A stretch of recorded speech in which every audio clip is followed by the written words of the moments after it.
درود دوستان خوبم. امیدوارم حال روانتون خوب باشه. این قسمت سومی که دارم براتون ضبط میکنم. 2 وایس گذاشتم، 2 هم کلیپ. دوستانی که ندیدن و گوش ندن بهتره که اونها رو اولی توجهی داشته باشن بهشون که بتونن این روال رو با ما همراه بشن. در قسمت دوم من یه خطای عددی داشتم، اینو بعد اول اصلاح کنم. در مورد نئاندرتال ها که گفتم 5000 سال پیش که خطای من بود، یه صفرش رو انداختم. 50000 سال پیش بود، چون خود نئاندرتال ها 40000 سال تا 130000 سال پیش زیست میکردن.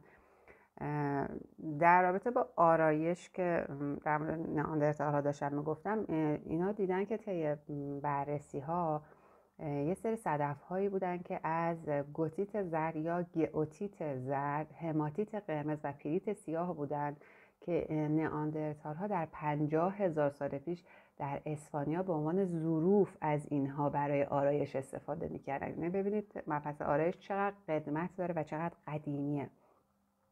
در وایس قبلی اینو مطرح کردم که زنان کم آرایش یا اینو که آرایش طبیعی دارن، آرایش حرفه‌ای به نوعی که اون چهرهشون رو طبیعی به نظر میاره ولی زیباتر هم کرد. یه چیز شبیه گیریم که آرایشایی که خیلی تند و غلیظ نباشن بیشتر مطلوب آقایون هستن و اینو گفتم که در پژوهش‌های مختلف اثبات شده. حالا میریم به سمت اینکه یه مقدار زنها رو بیشتر بررسی کنیم. اولین پرسش اینه که شاید خیلی دوست داشته باشن پاسخش رو بدونن: آیا زنان برای اینکه مردها بهشون نگاه کنند آرایش میکنند؟ توی مطالب انگلیسی که داشتم میدیدم و داشتم ترجمه میکردم، همزمانم بعضی اوقات ترجمه میکنم، یه جمله خیلی قشنگ نوشته بودن: شد یک افسانه قدیمی وجود دارد که زنان آرایش میکنند تا نگاه مردان را به خود جلب کنند، اما علم ثابت کرده است که این تصور نادرست است. ببینید در مورد یک افسانه قدیمی صحبت کرده. در حقیقت زنان به همان اندازه برای خودشان آرایش میکنند که برای دیگران آرایش میکنند. پس این خیلی نکته مهمی بود که ما بدونیم که زنها برای خودشون هم آرایش میکنن.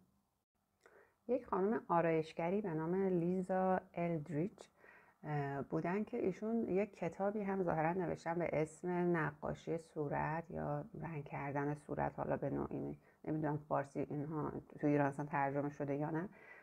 داستان آرایش، یعنی 2 داستان آرایش، که ایشون گفتن که من 20 سال به عنوان یک آرایشگر کار کردم و میتونم با اطمینان بگم که زنها برای خودشون آرایش میکنن.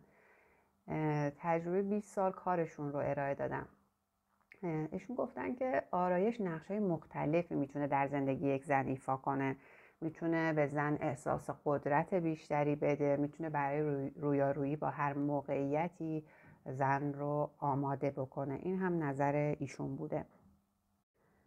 دلایل دیگه ای هم وجود داره برای آرایش کردن. بله وجود داره، یعنی این نظرها که من دارم مطرح میکنم ثابت و 100% برای همه زنان نیست. حالا خانم ها باید خودشون رو تو اینا پیدا بکنن که کدومی که از اینا شامل حالشون میشه. برای برخی افراد آرایش کردن یک راهیه برای ابراز وجود.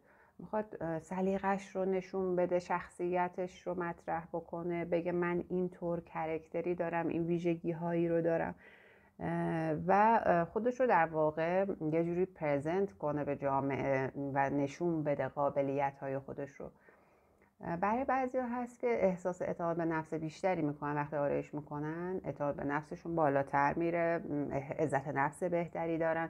مثل همین که ویدیویی که گوشته بودم، حالا در شامل حال آقایونم بود، که بعد از آرایش و پیرایش دامادی اصلا حال روانشون خیلی بهتر شده بود، لبخنده عوض شد، با خودشون بیشتر حال میکردن. پس بنابراین انگار که عزت نفسه یه تکونی خورد، انگار که اعتماد به نفس بهتری پیدا کردن، جلو دوربین بایستن، همچنین حالا محکمتر و مستحکمتر ایستاده بودن.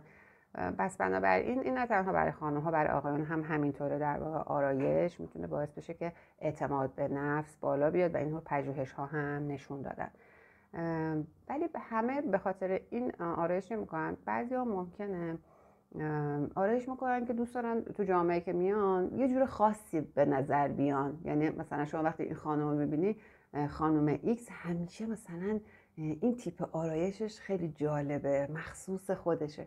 این میخواد این حالت رو در واقع داشته باشه، یه جور خاصی دیده بشه، یا بر اساس اون چیزی که فکر میکنه جامعه ازش انتظار داره آرایش بکنه و با اون شکل و شمایل همیشگی بیاد بیرون.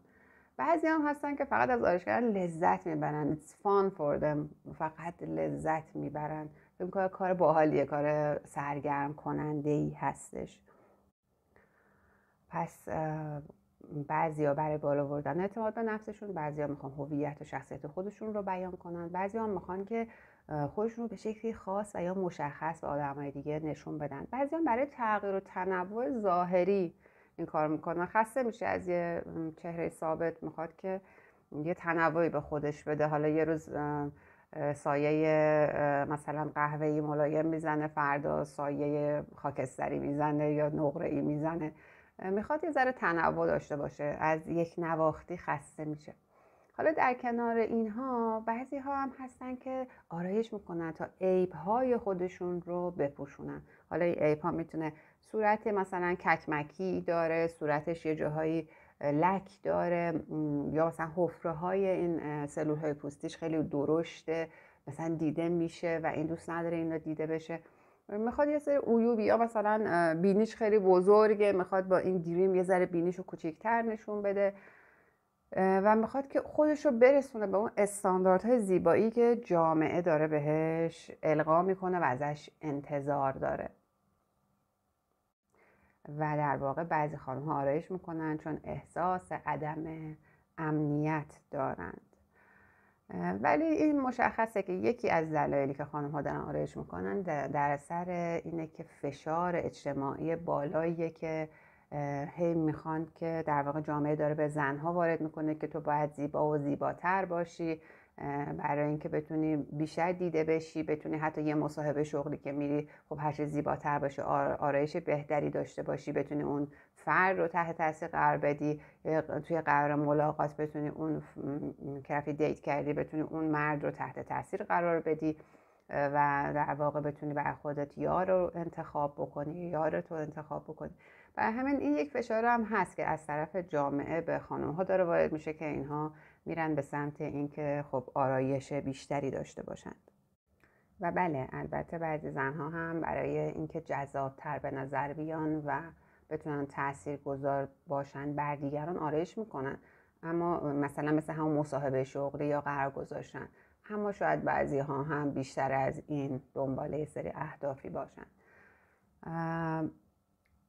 و مطلب دیگه اینه که ولی باید به طور کلی یادمون باشه که به هر حال برخی از زنها هستن که برای رضایت دیگران آرایش میکنن. اینطور نیستش که حالا همه فقط برای خودشون آرایش میکنن.